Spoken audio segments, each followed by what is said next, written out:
जय श्री कृष्ण।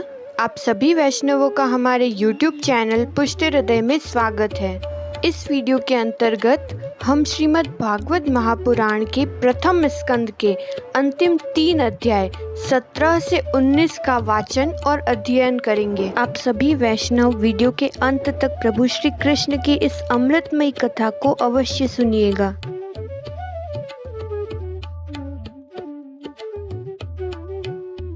सोलहवें अध्याय के अंत में हमने जाना था कि धर्म और पृथ्वी आपस में बातचीत कर ही रहे थे कि तभी राजा परीक्षित सरस्वती नदी के तट पर आ पहुंचे।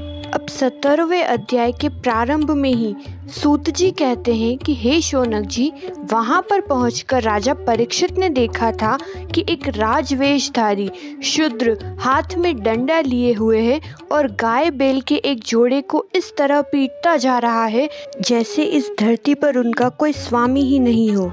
और वह कमल तंतु के समान श्वेत रंग का बैल एक पैर से खड़ा कांप रहा था तथा शूद्र की इस ताड़ना से पीड़ित और भयभीत होकर मूत्र त्याग कर रहा था। धर्म उपयोगी दूध, घी आदि पदार्थों को देने वाली वह गाय भी बार बार शूद्र के पैरों की ठोकरें खाकर अत्यंत ही दीन दिखाई पड़ रही थी। एक तो वह गाय पहले ही कमजोर थी, दूसरा उसका बछड़ा भी उसके पास नहीं था। उसे भूख लगी हुई थी और उसकी आंखों से निरंतर आंसू बहते जा रहे थे। स्वर्ण जड़ित रथ पर चढ़े हुए राजा परीक्षित ने अपना धनुष चढ़ाकर बादलों के समान गंभीर वाणी से उसे ललकारा और कहा कि तू कौन है जो बलवान होकर भी मेरे राज्य के इन दुर्बल प्राणियों को बलपूर्वक मार रहा है। तूने नट की भांति वेश तो राजा का धारण कर रखा है, परंतु कर्म से तो तू शूद्र जान पड़ता है। हमारे दादा अर्जुन के साथ भगवान श्री कृष्ण के परम धाम पधार जाने पर इस प्रकार निर्जन स्थान में निरपराधों पर प्रहार करने वाला तू अपराधी है एवं तू वध के योग्य है। तभी उन्होंने बेल रूपी धर्म से पूछा कि कमल नाल के समान आप श्वेत वर्ण हैं, 3 पैर न होने पर भी आप एक ही पैर से चलते फिरते हैं। यह देखकर मुझे बहुत कष्ट होता है। बतलाइए, आप क्या बेल के रूप में कोई देवता हैं? और अभी यह भूमंडल कुरुवंशी नरपतियों के बाहुबल से सुरक्षित है। इसमें आपके सिवा और किसी भी प्राणी की आंखों से शोक के आंसू बहते हुए मैंने नहीं देखा। अब आप शोक न करें और इस शूद्र से निर्भय हो जाइए।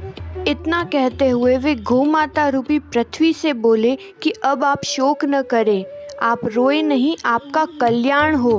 मैं तो दुष्टों को दंड देने वाला हूँ। हे देवी, जिस राजा के राज्य में दुष्टों के उपद्रव से सारी प्रजा त्रस्त रहती है, उस मतवाले राजा का तो यश, आयु, ऐश्वर्य, कीर्ति, परलोक सभी नष्ट हो जाते हैं। राजाओं का तो परम धर्म ही यही है कि वे दुखियों का दुख दूर करे। यह महादुष्ट और प्राणियों को पीड़ित करने वाला है, अतः इसका तो मैं अभी वध कर दूंगा। और हे सुरभि नंदन, आप तो 4 पैर वाले जीव हैं, आपके 3 पैर किसने काट डाले? श्री कृष्ण के अनुयायी राजाओं के राज्य में कभी कोई भी आपकी तरह दुखी न हो।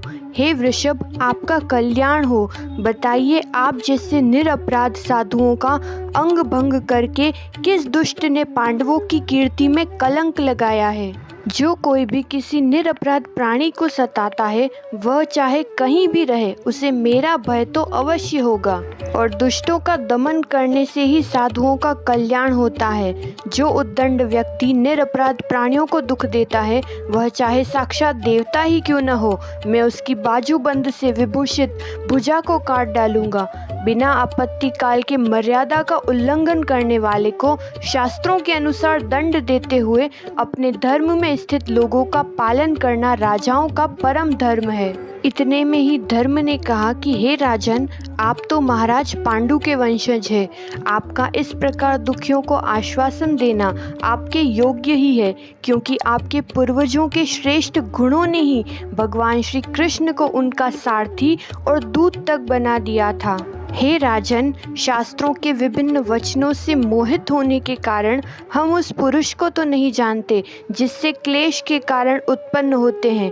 जो लोग किसी भी प्रकार के द्वैत को स्वीकार नहीं करते, वे अपने आप को ही अपने दुख का कारण बतलाते हैं।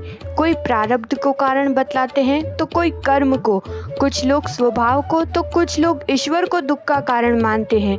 किन्हीं किन्हीं का ऐसा भी निश्चय है कि दुख का कारण न तो तर्क के द्वारा जाना जा सकता है और न वाणी के द्वारा बताया जा सकता है। हे राजन, अब इनमें कौन सा मत ठीक है, यह आप अपनी बुद्धि से विचार कर लीजिए। तब सूत जी बोलते हैं कि हे ऋषि श्रेष्ठ शौनक जी, धर्म का यह प्रवचन सुनकर सम्राट परीक्षित बहुत प्रसन्न हुए। उनका खेद मिट गया और उन्होंने शांत चित्त होकर कहा, धर्म का तत्व जानने वाले हे वृषभदेव, आप धर्म का उपदेश कर रहे हैं। अवश्य ही आप वृषभ के रूप में स्वयं धर्म है।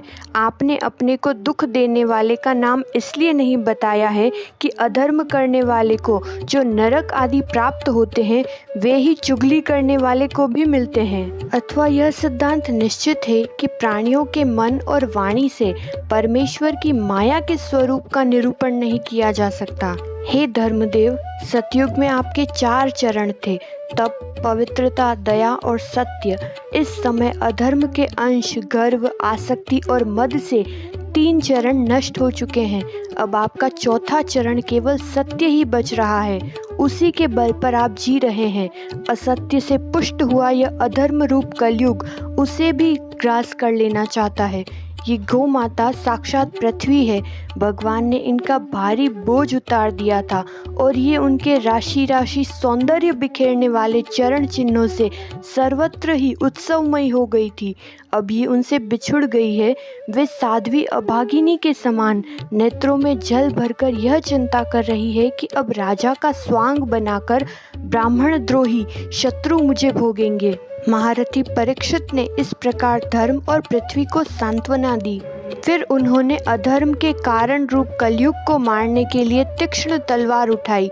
कलयुग जान गया कि ये तो अब मुझे मार ही डालना चाहते हैं, अतः झटपट उसने अपने राज चिन्ह उतार डाले और भयभीत होकर उनके चरणों में अपना सिर रख दिया।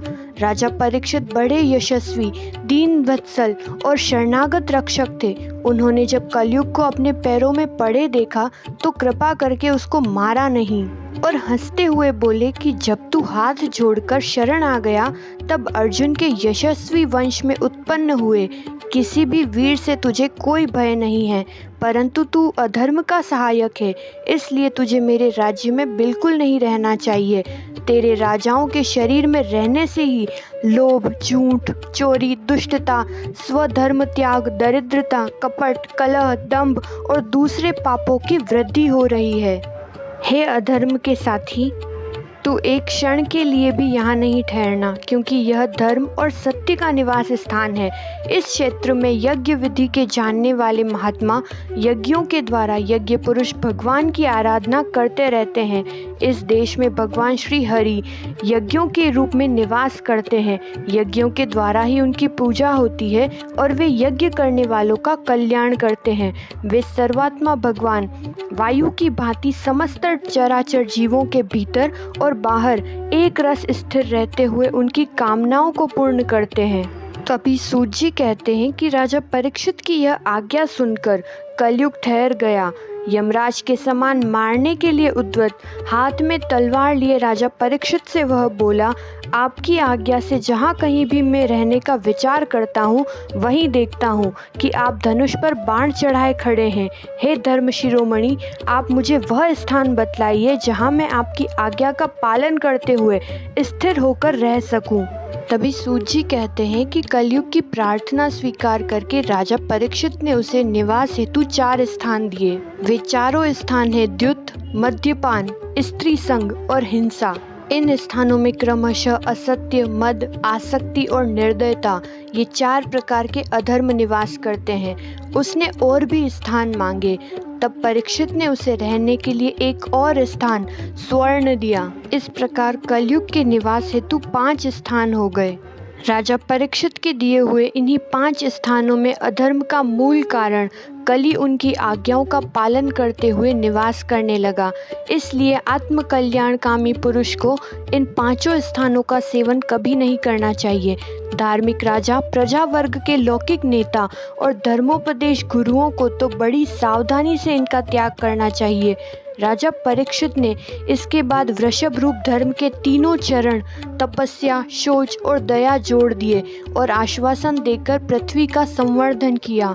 वे ही महाराजा परीक्षित इस समय अपने राज सिंहासन पर, जिसे उनके पितामह महाराज युधिष्ठिर ने वन में जाते समय उन्हें दिया था, उसी पर वे विराजमान हैं। वे परम यशस्वी सौभाग्यशाली चक्रवर्ती सम्राट राजा परीक्षित इस समय हस्तिनापुर में कौरव कुल की राज्य लक्ष्मी से शोभायमान है। अभिमन्यु नंदन राजा परीक्षित वास्तव में ऐसे ही प्रभावशाली हैं जिनके शासनकाल में आप लोग इस दीर्घकालीन यज्ञ के लिए दीक्षित हुए हैं। इसी के साथ प्रथम स्कंद का 17वां अध्याय यहाँ पर पूर्ण होता है और 18वां अध्याय प्रारंभ। 18वें अध्याय के प्रारंभ में सूत जी कहते हैं कि अद्भुत कर्मा भगवान श्री कृष्ण की कृपा से राजा परीक्षित अपनी माता की कोख में अश्वत्थामा के ब्रह्मास्त्र से जल जाने पर भी मृत्यु को प्राप्त नहीं हुए।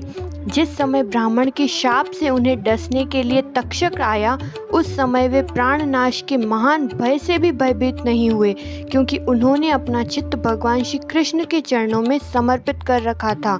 उन्होंने सबकी आसक्ति छोड़ दी, गंगा तट पर जाकर श्री सुखदेव जी से उपदेश ग्रहण किया और इस प्रकार भगवान के स्वरूप को जानकर अपने शरीर को त्याग दिया।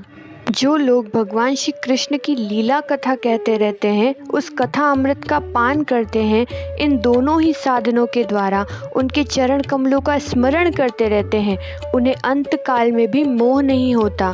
जब तक पृथ्वी पर अभिमन्यु नंदन महाराज परीक्षित सम्राट रहे, तब तक चारों ओर व्याप्त हो जाने पर भी कलयुग का कुछ भी प्रभाव नहीं था। वैसे तो जिस दिन जिस क्षण श्री कृष्ण ने पृथ्वी का परित्याग किया, उसी समय पृथ्वी में अधर्म का मूल कारण कलयुग आ गया था। भ्रमर के समान सारग्राही सम्राट परीक्षित कलयुग से कोई द्वेष नहीं रखते थे, क्योंकि इसमें यह एक बहुत बड़ा गुण है कि पुण्य कर्म तो संकल्प मात्र से ही फलीभूत हो जाते हैं, परंतु पाप कर्म का फल शरीर से करने पर ही मिलता है, संकल्प मात्र से नहीं।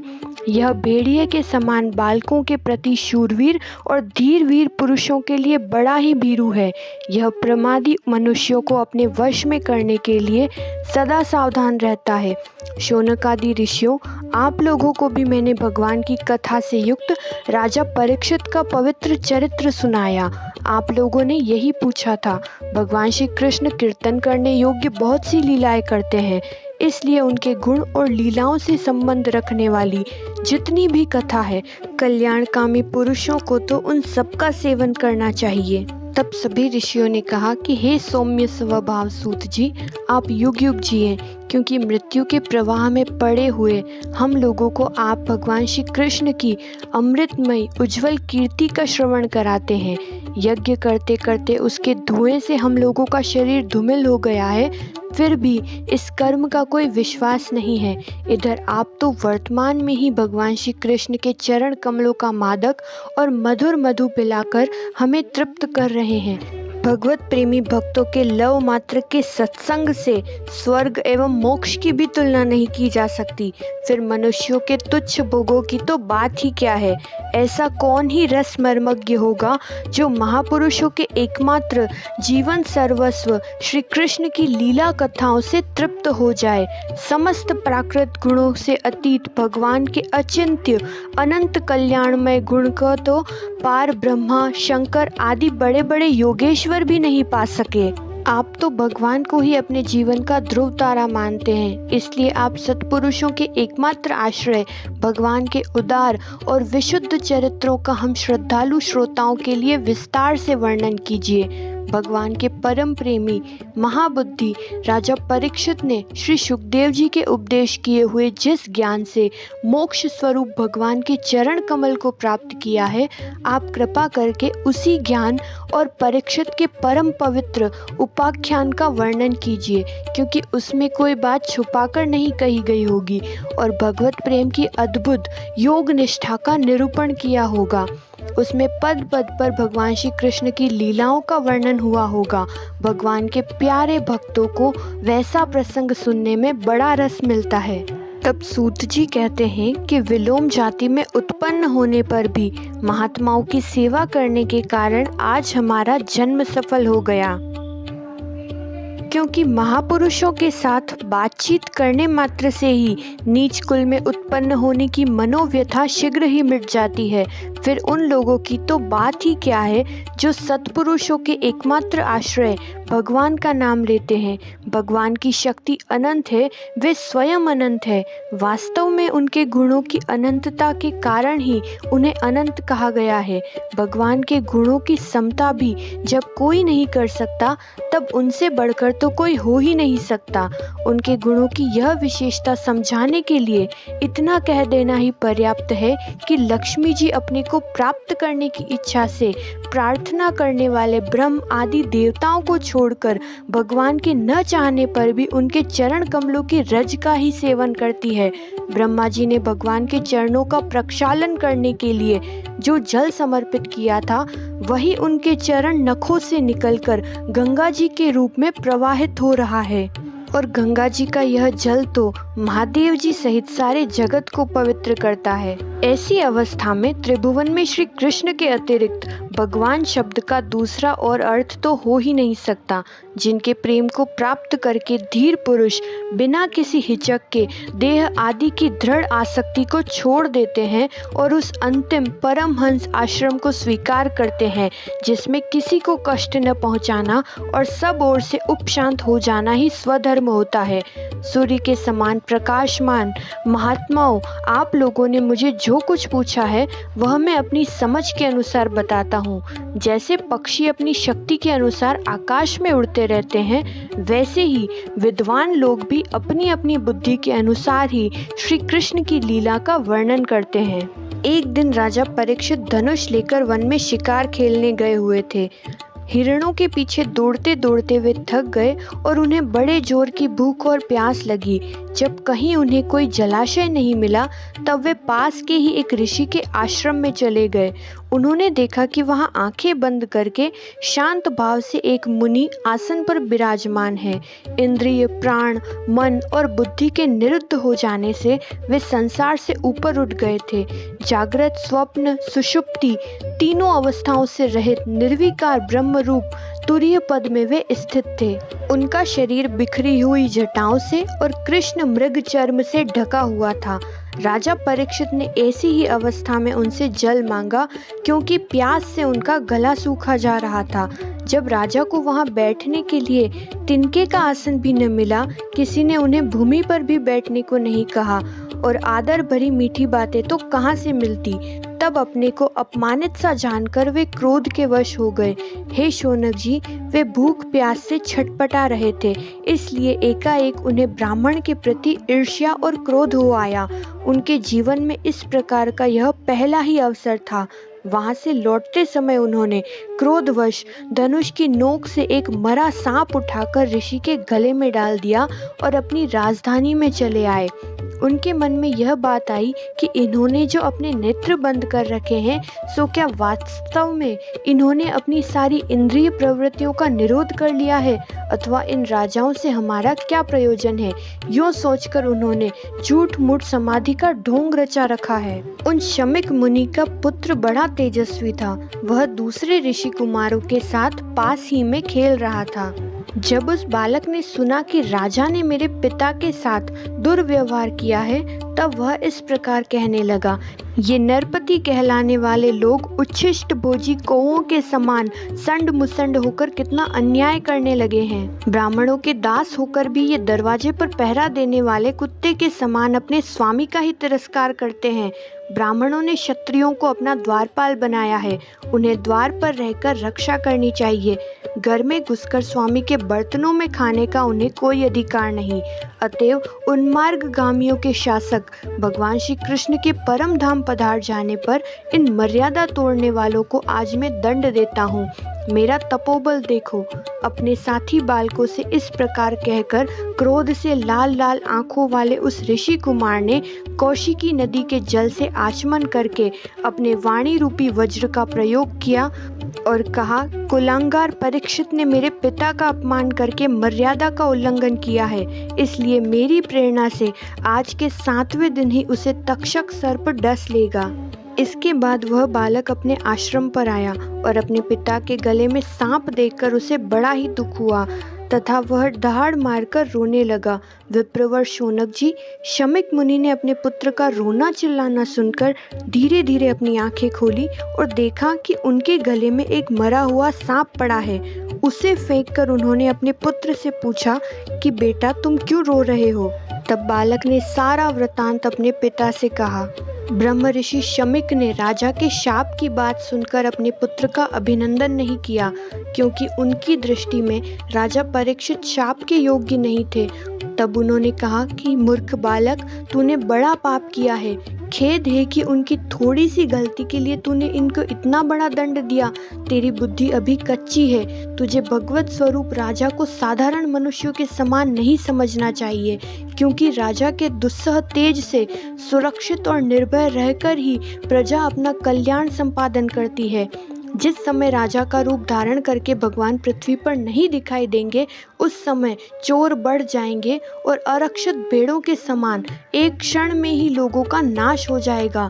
राजा के नष्ट हो जाने पर धन आदि चुराने वाले चोर जो पाप करेंगे, उसके साथ हमारा कोई संबंध न होने पर भी वह हम पर भी लागू होगा, क्योंकि राजा के न रहने पर लुटेरे बढ़ जाते हैं और वे आपस में मारपीट गाली गलौज करते हैं, साथ ही पशु, स्त्री और धन संपत्ति भी लूट लेते हैं। उस समय मनुष्यों का वर्णाश्रमचार युक्त वैदिक आर्य धर्म लुप्त हो जाता है। अर्थ, लोभ और काम वासना के विवश होकर लोग कुत्तों और बंदरों के समान वर्ण संकर हो जाते हैं। सम्राट परीक्षित तो बड़े ही यशस्वी और धर्म धुरंधर है। उन्होंने बहुत से अश्वमेध यज्ञ किए हैं और वे भगवान के परम प्यारे भक्त हैं। वे ही राजर्षि भूख प्यास से व्याकुल होकर हमारे आश्रम पर आए थे। वे शाप के योग्य कदापि नहीं हैं। इस नासमझ बालक ने हमारे निष्पाप सेवक राजा का अपराध किया है। सर्वात्मा भगवान कृपा करके इसे क्षमा करें। भगवान के भक्तों में भी बदला लेने की शक्ति होती है, परंतु वे दूसरों के द्वारा किए हुए अपमान, धोखेबाजी, गाली गलौज, आक्षेप और मारपीट का कोई बदला नहीं लेते। महामुनि शमीक को पुत्र के अपराध पर बड़ा पश्चाताप हुआ। राजा परीक्षित जो उनका अपमान किया था, उस पर तो उनका ध्यान ही नहीं गया। महात्माओं का स्वभाव ही ऐसा होता है कि जगत में जब दूसरे लोग उन्हें सुख दुख आदि द्वंद्वों में डाल देते हैं, तब भी वे प्रायः हर्षित या व्यथित नहीं होते, क्योंकि आत्मा का स्वरूप तो गुणों से सर्वथा परे है। इसी के साथ यहाँ पर 18वां अध्याय पूर्ण होकर 19वें अध्याय का प्रारंभ होता है। 19वें अध्याय के प्रारंभ में श्री सूत जी कहते हैं, राजधानी में पहुंचने पर राजा परीक्षित को अपने उस निंदनीय कर्म के लिए बड़ा पश्चाताप हुआ। वे अत्यंत उदास हो गए और सोचने लगे कि मैंने तो निरपराध एवं अपना तेज छिपाए हुए ब्राह्मण के साथ बड़ा ही नीच व्यवहार किया। यह बड़े खेद की बात है। अवश्य ही उन महात्मा के अपमान के फलस्वरूप शीघ्र से शीघ्र मुझ पर कोई घोर विपत्ति आएगी। मैं भी ऐसा ही चाहता हूँ, क्योंकि उससे मेरे पाप का प्रायश्चित हो जाएगा और फिर कभी मैं ऐसा काम करने का दुस्साहस नहीं करूँगा। ब्राह्मणों की क्रोधाग्नि आज ही मेरे राज्य, सेना और भरे पूरे खजाने को जलाकर खाक कर दे, जिससे फिर कभी मुझ दुष्ट की ब्राह्मण, देवता और गौओं के प्रति ऐसी पाप बुद्धि न हो। वे इस प्रकार चिंता कर ही रहे थे कि उन्हें मालूम हुआ ऋषि कुमार के शाप से तक्षक सर्प मुझे डसेगा। उन्हें वह धधकती हुई आग के समान तक्षक का डसना बहुत भला मालूम हुआ। उन्होंने सोचा कि बहुत दिनों से मैं संसार में आसक्त हो रहा था, अब मुझे शीघ्र ही वैराग्य होने का कारण प्राप्त हो गया। वे इस लोक और परलोक के भोगों को तो पहले से ही तुच्छ समझते थे, अब उनका स्वरूपतः त्याग करके भगवान श्री कृष्ण के चरण कमलों की सेवा को ही सर्वोपरि मानकर आमरण अनशन व्रत लेकर वे गंगा तट पर बैठ गए। गंगा जी का जल भगवान श्री कृष्ण के चरण कमलों का वह पराग लेकर प्रवाहित होता है जो तुलसी जी की सुगंध से मिश्रित है। यही कारण है कि वे लोकपालों के सहित ऊपर नीचे के समस्त लोगों को पवित्र करती है। कौन ऐसा मरणासन पुरुष होगा जो उनका सेवन नहीं करेगा। इस प्रकार गंगा जी के तट पर आमरण अनशन का निश्चय करके उन्होंने समस्त आसक्तियों का परित्याग कर दिया और वे मुनियों का व्रत स्वीकार करके अनन्य भाव से श्री कृष्ण के चरण कमलों का ध्यान करने लगे। उस समय त्रिलोकी को पवित्र करने वाले बड़े बड़े महानुभाव ऋषि मुनि अपने शिष्यों के साथ वहां पधारे। संत जन प्रायः तीर्थ यात्रा के बहाने स्वयं उन तीर्थ स्थानों को ही पवित्र करते हैं। उस समय वहां पर अत्रि, वशिष्ठ, च्यवन, शरद्वान, अरिष्टनेमि, भृगु, अंगिरा, पराशर, विश्वामित्र, परशुराम, उतथ्य, इंद्रप्रमद, इग्मवा, मेधातिथि, देवल, अष्टिरसेन, भारद्वाज, गौतम, पिंपलाद, मैत्रेय, औरव, कवश, अगस्त्य, भगवान व्यास, नारद तथा इनके अतिरिक्त और भी कई श्रेष्ठ देवर्षि, ब्रह्मर्षि और अरुणादि राजर्षियों का शुभागमन हुआ। इस प्रकार विभिन्न गोत्रों के मुख्य मुख्य ऋषियों को एकत्र देखकर राजा ने सबका यथा योग्य सत्कार किया और उनके चरणों पर सिर रखकर वंदना की।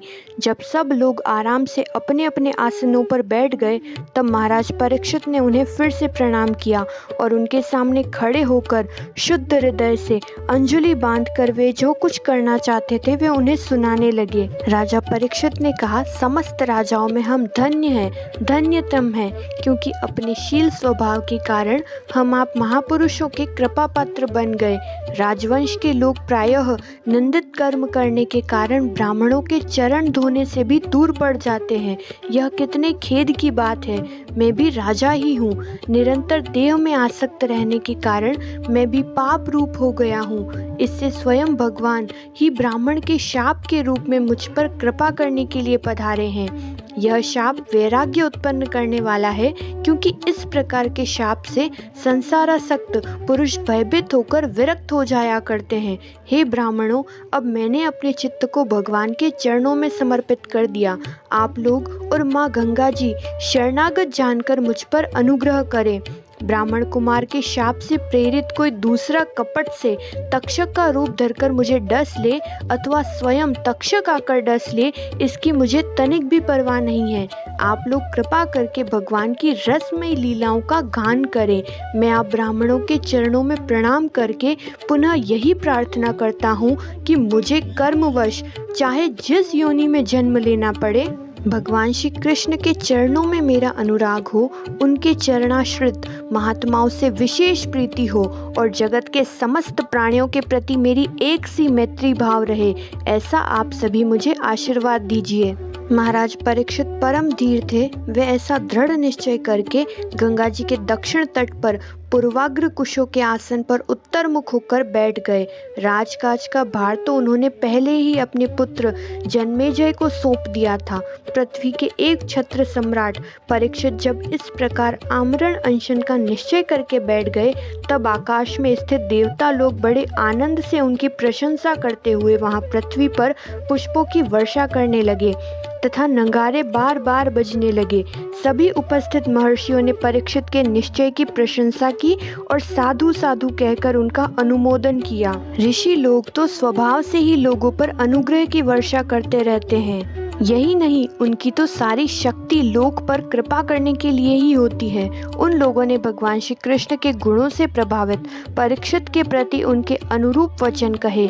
हे राज शिरोमणि, भगवान श्री कृष्ण के सेवक और अनुनायी आप पांडु वंशियों के लिए यह कोई आश्चर्य की बात नहीं है, क्योंकि आप लोगों ने भगवान की सन्निधि प्राप्त करने की आकांक्षा से उस राज सिंहासन का एक क्षण में ही परित्याग कर दिया। उसकी सेवा बड़े बड़े राजा अपने मुकुटों से करते थे। हम सब तब तक यहीं रहेंगे जब तक ये भगवान के परम भक्त परीक्षित अपने नश्वर शरीर को छोड़कर माया दोष एवं शोक से रहित भगवत धाम में नहीं चले जाते। ऋषियों के ये वचन बड़े ही मधुर, गंभीर, सत्य और समता से युक्त थे।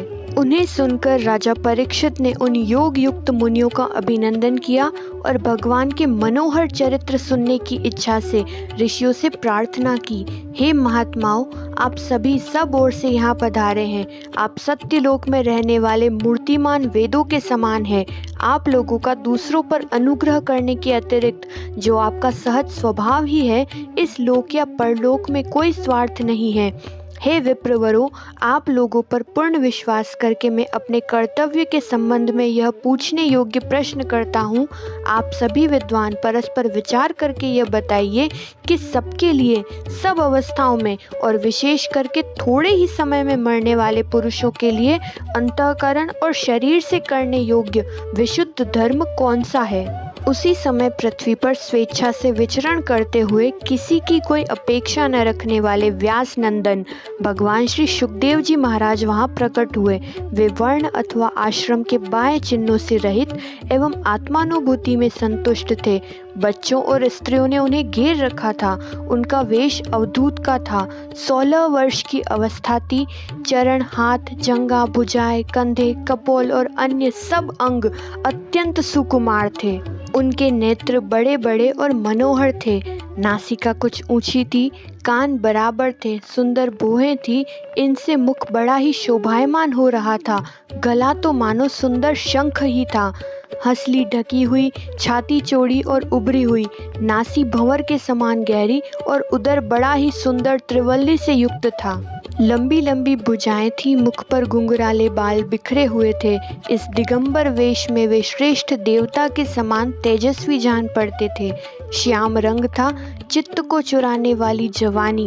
वे शरीर की छटा और मधुर मुस्कान से स्त्रियों को सदा ही मनोहर जान पड़ते थे। यद्यपि उन्होंने अपने तेज को छिपा के रखा था, फिर भी उनके लक्षण जानने वाले मुनियों ने उन्हें पहचान लिया और वे सब के सब अपने अपने आसन छोड़कर उनके सम्मान के लिए उठ खड़े हुए।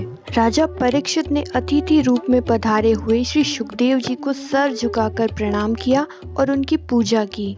उनके स्वरूप को न जानने वाले बच्चे और स्त्रियां उनकी यह महिमा देखकर वहां से लौट गए।